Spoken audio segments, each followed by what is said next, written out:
56 काफ़ी चर्चित फिगर है। 5-6 अब तक 56 और पिछले दिनों आपने देखा होगा कि 56 इंच भी बहुत ज़्यादा चर्चा में रहा। लेकिन इस बार उपचुनाव के दौरान उत्तर प्रदेश में 56 फिर चर्चा में है।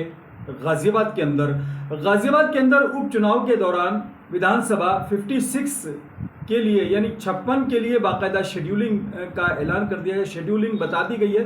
गाजियाबाद विधानसभा क्षेत्र 56 के लिए जिलाधिकारी इंद्र विक्रम सिंह जी ने बाकायदा शेड्यूल जाहिर कर दिया है और उसकी घोषणा कर दी है बाकायदा एक प्रेस कॉन्फ्रेंस करके। उपचुनाव जो गाजियाबाद में होने हैं उसमें विधानसभा 56 के लिए 13 नवंबर को पोलिंग होगा और बाकायदा उसका एक खाका पेश किया है। क्या कह रहे हैं डीएम साहब, जरा सुनिए। चुनाव होना है जो 56 गाजियाबाद के अंतर्गत आता है, उससे संबंधित निर्वाचन अधिसूचना कार्यक्रम विधिवत है। निर्वाचन की अधिसूचना जारी करने का दिनांक 18/10/2024, नाम निर्देशन दाखिल करने का अंतिम दिनांक 25/10/2024, नाम निर्देशन की जांच का दिनांक, जांच हेतु अंतिम दिनांक 28/10/2024, नाम वापसी हेतु अंतिम दिनांक 30/10/2024, मतदान का दिनांक यदि आवश्यक हुआ तो 13/11/2024 और मतगणना का दिनांक 23/11/2024। आचार संहिता लग चुकी है, ये बाकायदा इंद्र विक्रम सिंह जी ने अनाउंस किया है और बताया है कि तमाम तैयारियां मुकम्मल है और कितने बूथ बने हैं, कितनी चीज़ें हुई हैं, ये तमाम शेड्यूलिंग दे दी गई है। लेकिन हम आपको ये बता रहे हैं कि उपचुनाव को लेकर जितनी गहमा गहमी है उसके दौरान अगर बात करें तो तमाम पॉलिटिकल पार्टियां तो अपने कील काटे दुरुस्त कर ही रहे हैं, लेकिन प्रशासन की भी खास तौर से एक तरह से इम्तिहान की बात है और प्रशासन पूरी तरह मुस्तैद है, ये दावा है इंद्र विक्रम सिंह जी का। बहरहाल उत्तर प्रदेश के अंदर उपचुनाव की तैयारियां अब फाइनल रूप ले चुकी हैं। 13 तारीख को मतदान गाजियाबाद में होना है और उसके लिए सब तैयारियां मुकम्मल हैं। लोगों के मन में सवाल आता है कि आदर्श आचार संहिता के दौरान क्या क्या चीज़ें होती हैं। कई लोग ये भी सवाल करते हैं कि पिछली बार की तरह इस बार भी आदर्श आचार संहिता तो लगी है और उसके अंदर खर्चों को लेकर भी बाकायदा एक मानक तय है, एक स्टैंडर्ड तय है कि लोकसभा के लिए 90 लाख के करीब 90 लाख रुपए खर्च करने का एक तरह से प्रोविजन है, यानी उससे ज्यादा अगर करेंगे तो आदर्श आचार संहिता का उल्लंघन होगा। और ये आपको याद होगा कि चुनाव के अंदर किस तरीके से खर्चे होते हैं, कितने ज्यादा चीजें होती हैं, ये सब आप समझते हैं। लेकिन ये दिलचस्प बात यह है कि पॉलिटिकल लोग इतने तेज होते हैं कि उनके सीए और ये तमाम लोग ये बताते हैं कि उन्होंने 90 लाख में ही यानी जो तय रकम है उसी के अंदर चुनाव लड़ा है। हमने इस बारे में जब डीएम साहब से यानी निर्वाचन अधिकारी महोदय से पूछा तो उन्होंने कहा कि पिछले वाले उसमें किसी ने भी उल्लंघन नहीं किया था। आपके नेता हैं, आप समझ सकते हैं कि अब आपको ये मानना पड़ेगा कि उन्होंने उतना ही खर्चा किया है जितना कि तय किया गया था। क्या कह रहे हैं इंद्र विक्रम सिंह जी?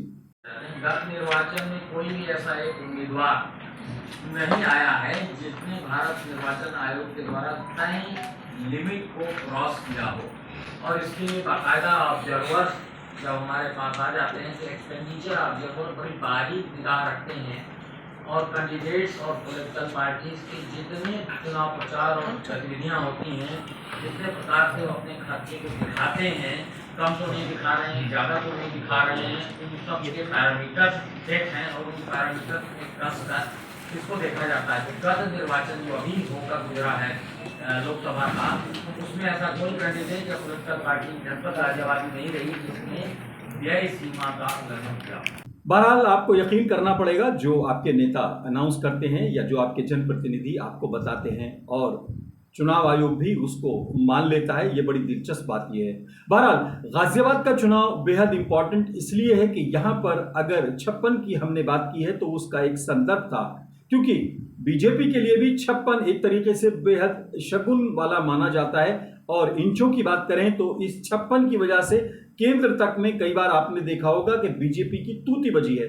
अब गाजियाबाद में 56 कितना गुल खिलाएगा या कितना बीजेपी को सपोर्ट करेगा ये तो सभी को अपेक्षित है, लेकिन चुनाव के दौरान यानी इस 56 विधानसभा क्षेत्र के लिए राहें आसान भी नहीं है, क्योंकि अगर मौजूदा टाइम में जिन लोगों के नामों की चर्चा हो रही है उसमें संजीव शर्मा की भी बात चल रही है, अशोक मोगा की भी बात चल रही है, और भी नाम चर्चा में रहे। पंजाबी समाज बाकायदा पिछले कुछ दिनों से अपने समाज के प्रतिनिधित्व की मांग करते हुए गाजियाबाद उपचुनाव में अपने लिए टिकट मांगता रहा है, लेकिन फाइनल किसका होगा ये कुछ दिनों बाद होगा। अगर बात करें, बीएसपी ने भी अपने पत्ते खोल दिए वैश्य समाज के एक कैंडिडेट के ऊपर उन्होंने दांव खेला है। और अगर बात करें आजाद समाज पार्टी की, तो उन्होंने भी सतपाल चौधरी का नाम अभी तक सामने रखा है।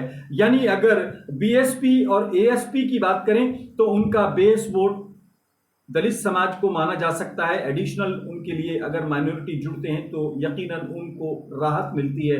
लेकिन एक ही बेस के दो कैंडिडेट मैदान में होने से ऐसा लग रहा है कि 56 की राहें आसान होती नजर आ रही हैं। लेकिन एक नाम और अभी चर्चा में था, हालांकि उसको बीएसपी से कहीं ना कहीं मायूसी मिली है। अगर कांग्रेस इस तरह के किसी नाम पर दांव खेलती है या वो एक सामाजिक, जिसे कहना चाहिए कैलकुलेशन पर ध्यान देती है, तो गाजियाबाद का मुकाबला यकीनन दिलचस्प हो सकता है। हालांकि डॉली शर्मा लोकसभा चुनाव में चर्चा में तो रही, लेकिन पास भी नहीं फटक पाई जीत के।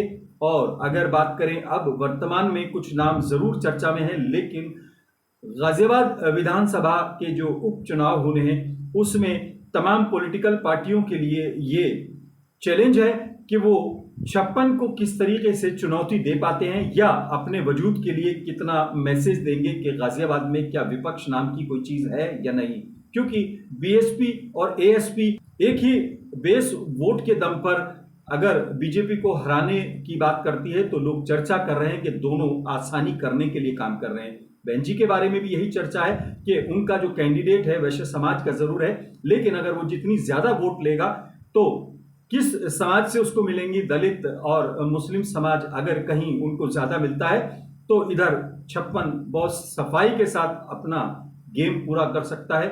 और अगर बात करें आजाद समाज पार्टी की, तो उनका अपना बेस वोट अपने समाज का जाट समुदाय, जाट समाज कितना उनको मिलता है, ये लोगों के मन में सवाल इसलिए है कि जयंत चौधरी अब कमल के साथ दोस्ती निभा रहे हैं और सतपाल चौधरी अपने समाज को कितना इधर रिझा पाते हैं। एक तो ये चैलेंज उनके सामने है, और दूसरा बीएसपी के जो एक तरह से यहाँ के कैडर को या उसके बेस वोट को कितना वो काट पाएंगे, ये एक बड़ी चुनौती होगी। क्योंकि समाजवादी पार्टी का जो मुस्लिम मतदाता और खासतौर से उसका बेस वोट है, उसमें सतपाल चौधरी कितनी सेंध लगा पाएंगे, इसको लेकर भी कई सवाल खड़े हो रहे हैं। हालांकि सतपाल चौधरी का दावा है कि मेरी मुस्लिम समाज में बहुत पैठ है, जाट समुदाय मेरे साथ है और दलित तो मेरा अपना है ही। लेकिन ये तमाम वो किले हैं जिनके बारे में कई बार कहा जाता है जो वो बारे में भरी जाती है। बहरहाल